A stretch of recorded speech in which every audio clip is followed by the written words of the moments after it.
উনি আমাকে যখন যেখানে ডাকতো আমি ওনার কথা মতো চলতাম। উনি আমার কিছু পার্সোনাল ছবি থাকার কারণে ওনার কাছে উনি যেটা বলতো আমার আসলে শুনতে বাধ্য। ঘরে স্বামীকে রেখে আরেকটি সম্পর্কে জড়িয়েছিলেন এই নারী। জানা গেছে প্রেমিকের সঙ্গে অবৈধ সম্পর্ক করেন তিনি। কিছুটা ব্ল্যাকমেলের মতো, ঠিক আছে, উনি যেটা বলতো আমি সেটাই করতাম। এখন বিশেষ করে মূলত ওনাকে ভালোবাসতাম, দ্বিতীয়ত ওনার ব্ল্যাকমেলের শিকার যেন না হই এই জন্য। অবৈধ প্রেমের সম্পর্কের জের ধরে সরকারি চাকরিজীবী স্বামীকেও তালাক দিতে দ্বিধাবোধ করেননি এই নারী। পরবর্তীতে জানা গেছে পরকীয়া প্রেমিকের সঙ্গে পালিয়ে যাওয়ার কথা বললেও পরে আর তিনি কোনো কন্ট্যাক্ট করতে পারেননি এবং ধরাছোঁয়ার বাইরেও চলে যান সেই প্রেমিক।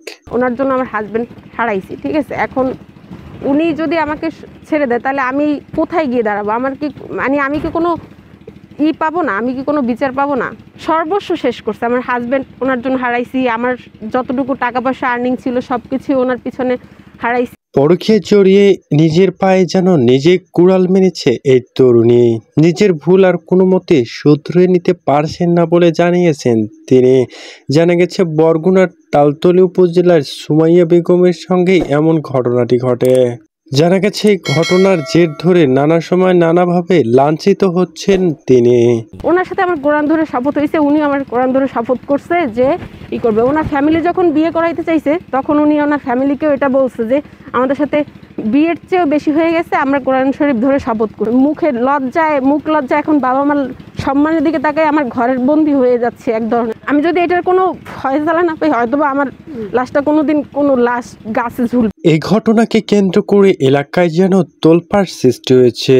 অনেকে সুমাইয়াকেও বকাবকিও করছেন, নাকি এখানে নিজের রাজি না থাকলে হয়তো এমন ঘটনা ঘটতো না, এবং অনেকেই আবার ওই যুবকের উপরও ক্ষিপ্ত হচ্ছেন। এমন ঘটনাকে ঘিরে এলাকায় যেন দেখা দিয়েছে এক চাঞ্চল্যকর পরিস্থিতি। পরবর্তীতে সুমাইয়া থানায় একটি ধর্ষণ মামলা দায়ের করেন।